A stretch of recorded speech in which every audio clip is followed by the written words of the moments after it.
The main trend of Russian beauty and personal care market in 2015 is definitely consumer trade down.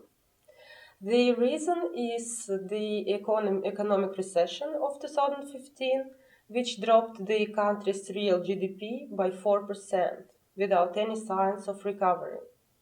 Now, Russian consumers trade down more smartly than it was back in 2008. And there are five major features, or let's call it trends, of this smart trade down. First of all, it is the so-called rule one item per one transaction.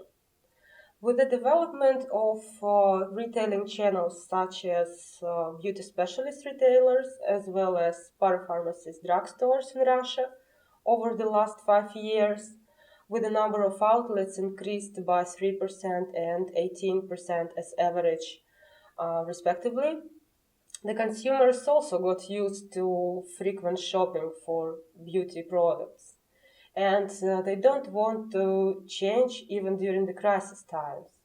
Therefore, they had to cut the amount of purchases done during one store visit.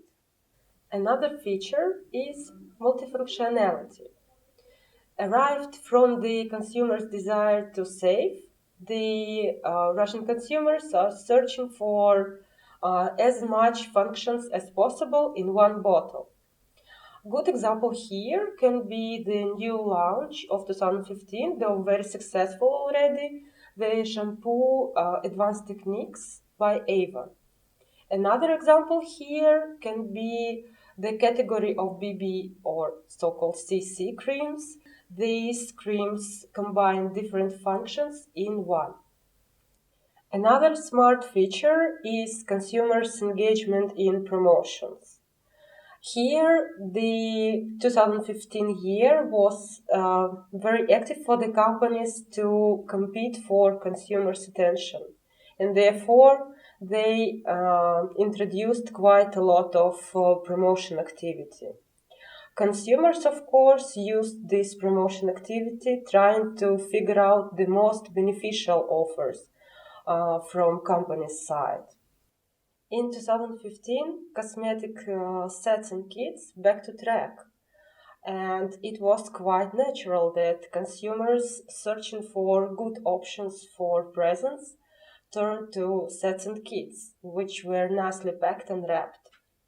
However, in addition to that, they purchased sets and kits for their own use. And finally, consumers are carefully getting to direct selling channel. Unlike it was in 2008, when there was a massive rush towards direct sellers, now in 2015, Russian consumers were more attracted to direct sellers' promotion activity as well as price versus quality ratio. The consumers were not that much interested in direct selling as the additional source of income anymore. So, as we see, these five main features of consumer behavior already settled in 2015, and most probably they will remain or even strengthen in 2016. Therefore, the companies who want to keep their shares on the market are likely to keep on adapting to the new modernized consumer behavior patterns.